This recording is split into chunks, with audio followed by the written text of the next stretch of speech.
Hello and welcome to a new Allegro Packets webcast. This webcast is about release 3.3 for the Allegro Network Multimeter. My name is Klaus Degner and I'm leading the product management at Allegro. Today I will present you two big new features for the release 3.3 and a lot of small features that we developed in the past for the Allegro. So the first big feature is the extension for the path measurement. It's called the device under test mode. With the release 3.3 we allow to test one device or one link with just one Allegro. So basically if you tap or if you're in line with the Allegro between two links, you can measure the latency and of course a packet drop between them. We also extended the statistics that you see per IP pair and per connection what happened for this device. Let me show you that with real traffic. So what I have here is I have prepared a path measurement and the configuration is very simple. So I enabled the analytics. I have set up the Allegro with two virtual link groups, link 1 and link 0. And between them is a Wi-Fi bridge. And we are now investigating a Wi-Fi bridge.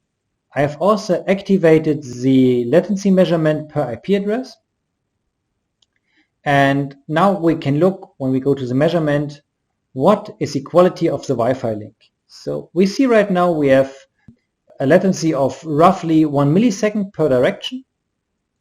And we have lost one packet per direction some time ago, and the kilobit rate is quite low.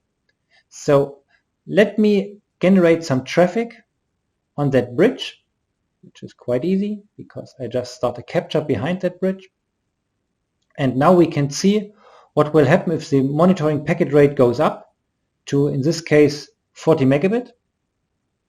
Then we can see how does this bridge behave if the link has 40 megabit traffic, and we see that one direction has now a new latency of a little bit more than 7 milliseconds, the other direction 3 milliseconds. So okay, that is stable for the link, but a lot more. Now you can investigate for that time period also the IP addresses. So which IP address had how much traffic, what was the latency, and what was the packet loss and the packet rate for that time. This is now available per IP address, and of course you can go even deeper into it by showing all connections. If this feature is enabled, you can select here and see the new graphs, and here you can see the two-way latency if available. As we have only one device, we have the one-way latency and can see now per direction what was the latency. Also we improved that mode here per connection, that you can see more graphs here which need to be enabled, but the Allegro is now it's possible now to see more graphs. So this new path measurement allows you to really investigate passively if you have a network device that randomly drops packets, or if you have a quality of service, for example, deployed to see if a switch really does quality of service, and if you overload the switch that the correct connections are dropped and the others are forwarded within a certified level. Next big feature is the slow memory support for the in-memory database. We have many customers asking us, can we somehow offload the database to an SSD to get a longer history? And we developed a mode to do that, and we offload all graph values and all connections that have been finished, and we introduced now with release 3.3 a beta mode to do this. It's very important that this is done in the background, so there is a performance penalty in processing, but as it's done in background, For processing, it doesn't make a big difference. It makes a big difference if you access the web interface, because if the data is outsourced, it can be a lot slower. So that's why we have it as a beta. We recommend to use this feature only on SSDs, or if you have a larger Allegro, you could use also Intel Optane disks, as the access time is a lot slower compared to RAM memory. You can activate this feature in settings, global settings, where we have a new tab for memory extension. The size, just start with 10 times of your in-memory database. So in this case, I have an Allegro 500L with 8 GB. I would use here maybe 80 GB or 40 GB. And you can see then at info, system info, the used memory. We also recommend to set the graph data reduction to do not reduce the graph quality, because then the database can move out already written data faster. These are the big two new features for the Allegro release 3.3. Now we have a long list of a lot of smaller features we did. Number one is the active name resolution with DNS. So if we have an IP address that is unknown to us, let me go to a different Allegro for that use case. So if we have an IP address which is unknown to us for some reason, we can do now an active DNS resolve and see what is the name of that IP address on our DNS server. This is extremely useful if you use DNS only in your network and all IP addresses are fixed and there is no DHCP, HTTP or SSL traffic. This is very common in industrial networks where the IP addresses are fixed, but there's a DNS server who knows who's who in the network. You can also configure that setting in global in the names settings, that the resolve is done automatically for multiple subnets, and so that you can periodically update the DNS names. We've tested that with some test customers and this was very successful because this improved the data a lot for networks where you have no information in the traffic. Next feature on our list is the IEC 608 decoder. We developed a decoder for industrial protocols where we see a lot of troubleshooting issues in the network, and if you have IEC 608 traffic, you can now decode that globally, but you can even go down on connection level and see what happened when, which were not in order, what was the response time per connection, and this helps a lot to decode and to troubleshoot that protocol. Then we added a mode to limit the processing per virtual link group. Virtual link groups are used to separate traffic that you can use the Allegro on different links.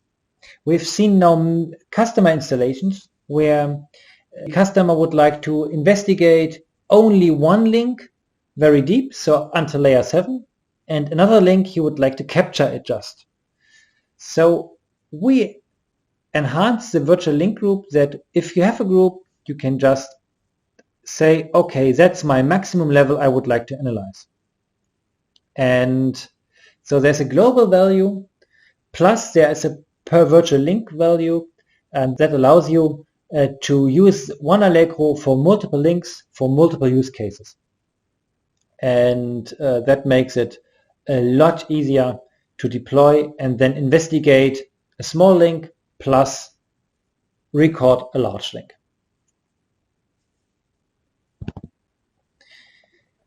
Next features are 3 features for the pcap recording. It's planned captures, comments on pcap, and filter profiles. Well, if you capture traffics, you can now also plan for captures. So here I did a test capture which runs daily for 10 minutes every night. So I can now modify that and say, where should I store that, capture everything. Also here new is that we have a comment can be added and device information to that pcap. To show you that with a comment, it's quite easy. We can just record a pcap on the link and store it, in our case now, to the browser, add a pcap comment with device information, and now we can add here a note. If I start now the capture and stop it and open that pcap now with Webshark, you can get at statistics, settings. We get the settings of the file, and here we have a comment where we see, oh, it was a capture of live traffic from that Allegro, and there's my test message. And this allows you to have very, very detailed pcaps where you can even write down in the pcap what you did. And that helps you a lot in the post analytics of already captured pcaps. Then we improved Syslog. So we added UDP support with UDP port, and also the facility can now be edited easily. For the incidents, we also support multiple mail addresses. Now we allow you to have per incident different mail addresses, so you can have some incidents for team A, some incidents for team B, and combine that.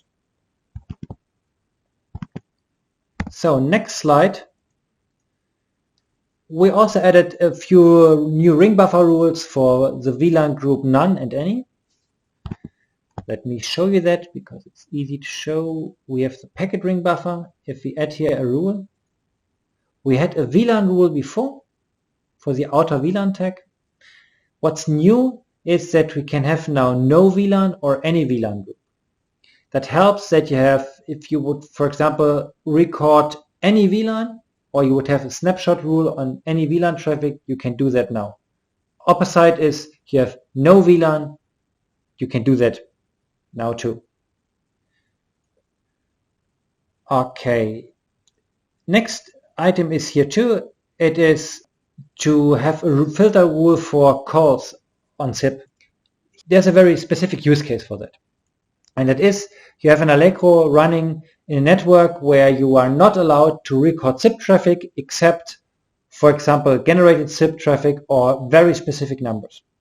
With that rule, you can specify if there's a call between A and B, record it. Next rule is drop everything else. With that, you can be compliant to a lot of data restriction rules and record only identified calls from specific subscribers or even test calls. And you don't record more than you need in that case. So this rule is very helpful if you investigate at customer sites SIP issues. Next item is Webshark preview for disk captures. Well, we have a Webshark preview, but the Webshark preview worked only for packets that are running, that are in the ring buffer, and we couldn't do it before just if you have a capture on the disk. Now it's possible to do that directly and just showing what's in the pcap for a recorded file. Please note that we cannot show the very, very large pcaps. There's a limitation which you can configure in the global settings for the Webshark preview. So you can't open a Webshark file here with 10 gigabyte pcap size. It's only a few megabyte, but that works here very well to just take a brief look. Is it the right pcap? Do I need to download it or not? Then we extended a lot the IPSec statistics. Before we only had global statistics for IPSec. With the release 3.3, we now have IPSec statistics also per connection and show you who had connection to which other IP address, under which channel, and what was the packet rate, what was the lost packets or not in order packets. This helps a lot if you have an IPSec terminating device where you, for example, terminate hundreds of IPSec connections from people in home office. And here you can see, do you have problems generically on the IPSec with all users, or does only a few users have a lot of lost packets, which is an indication that their upload is not good enough? And that helps a lot to look much more into detail for IPSec. Next item is we added decapsulation support for GENEVE protocol and TRILL. GENEVE you can enable easily in the expert settings with a tunnel view mode. That's a protocol which has a layer 2, layer 3, layer 4, and then starting again with layer 3. So if you enable the tunnel view mode, we use the inner layer 3. If not, we use the outer layer 3 for the IP statistics and below. On the opposite side, TRILL is just a protocol similar to VLAN or MPLS, which sits between the MAC and the IP. And we just added the option to just jump over it and just use the layer 2 and then layer 3. That has been added with release 3.3. Okay, next item on the list is the SSL certificate view, which is very helpful if you have a lot of SSL servers running on the Allegro. So we added that to the SSL statistics, that for SSL certificates you can see which certificates are used and how long are they valid. So for example, if we look for Google, we can see what is the Google certificate validity, and this is for example end of August, but we can also do that for Allegro and see here which certificate is the longest, which is the shortest, and can there now look into our network and see which certificate is valid for which time. That helps a lot to identify, oh, there might be a certificate which will be invalid in the next 1 to 3 months and we have to replace it. Okay, next item on my list is the SIP audio download. There are networks where it's not allowed to download the SIP audio as a file, but it's allowed to download that as pcap.